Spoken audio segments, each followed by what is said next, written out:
In this video, we'll look at creating a very basic enemy for our game. In the next one, we'll look at spawning that enemy and writing some code to spawn a bunch of them. So this one here, we are going to need a character body. And we'll call this enemy. Call it enemy golem. No, not golem. Spelled that wrong. Golem. Okay, and I'll save this one straight away. Enemy golem. Now, what we could probably do if we had more time is learn how classes work, make different instances of classes, like a basic enemy class and so on. Instead, we're just going to duplicate it and use similar code for each one. There's not going to be that many enemies in this. And you can look at more advanced tutorials online. These are always designed for beginners. This is year 11. This is the first time a lot of you have done anything like this before. You're probably stuck with Scratch or maybe some simple Python prior. So let's go ahead and create what we need for this. We need a collision shape, of course, as usual. And we need a sprite. I'll use an animated sprite. And we need another area node. This is going to be the area that detects the player. And we'll need a collision shape for that. Okay, this is going to be called hitbox, or hurtbox actually. And I'm going to rename that to sprite. Okay, this collision shape, let's go into 2D. Instead of the collision shape, we'll look at the enemy. So the enemy I want to use, I'm going to go sprite, animation, new sprite frames. I'm going to use the golem one, which is these two. Okay, there we go. And I'll loop that forever. And I'll make it autoplay. All right, so there's our sprite. The collision shape is going to be a circle shape. So we're going to make it a little bit smaller. The hurt box is going to be a collision shape. And that's also going to be a circle shape. It's going to be about the same size.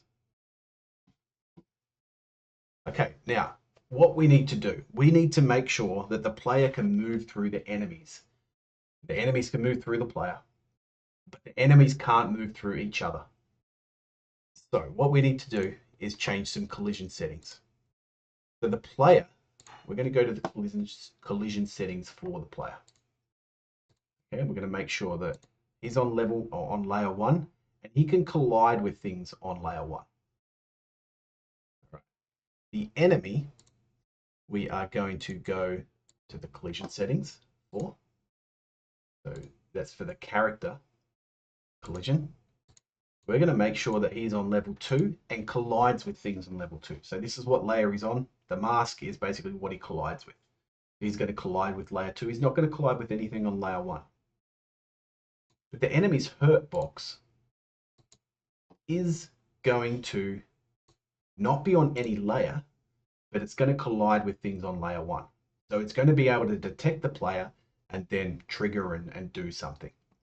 There's one other thing we're going to need here, which we'll probably add later. And that is well, we'll add it now. It's a timer. I'm going to call it damage timer.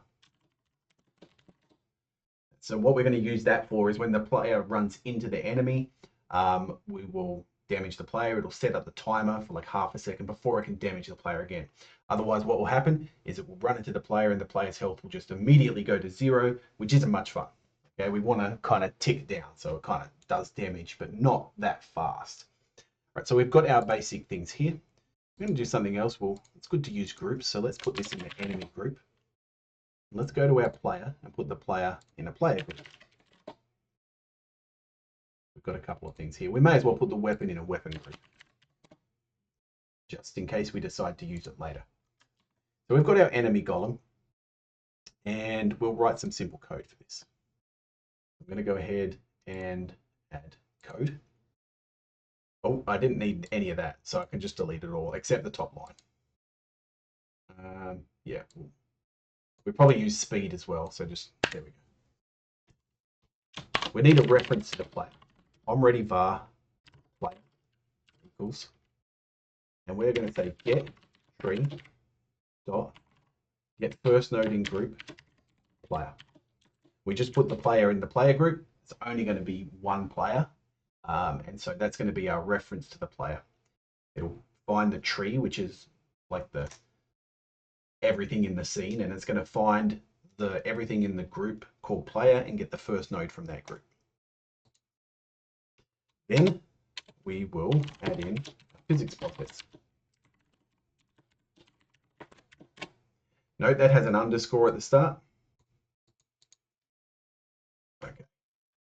Bar direction to play equals global position dot direction to. There's a function that will determine the direction to the player. Player global player dot global position. So what this is doing here is we're making a variable called direction to player. It is equal to our current global position. So it takes our current global position and calculates the direction to the player's global position. It returns an angle.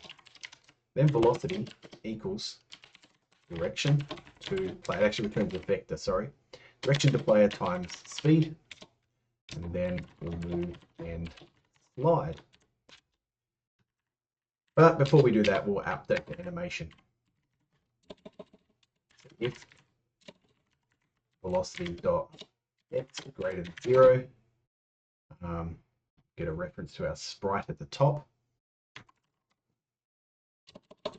At on ready bar sprite equals $sign sprite.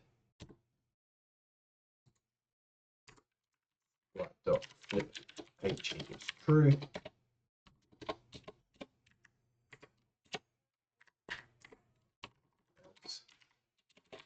I am just going to use an else here because the enemies generally don't stop moving. So we can check that. False, move and slide. Now this should just move towards the player. We should be able to put one enemy in our scene. I'll throw a couple in the scene. They should move towards the player. Oh, really fast. Way too fast. And they're just crowding him. Okay, so let's turn that speed down. What's this? What's the speed at? 300. Make it 50. We want it to go slower than the player. Okay. Player can move through them. They can move through the player, but they can't move through each other. Okay, so they'll kind of gang up. All right, we're faster than them. They can all gang up and so on. Okay, so that's pretty good so far. I'm just trying to think what we need to do next. I think that is, we need to have the enemy spawning, and I said that was going to be the next video.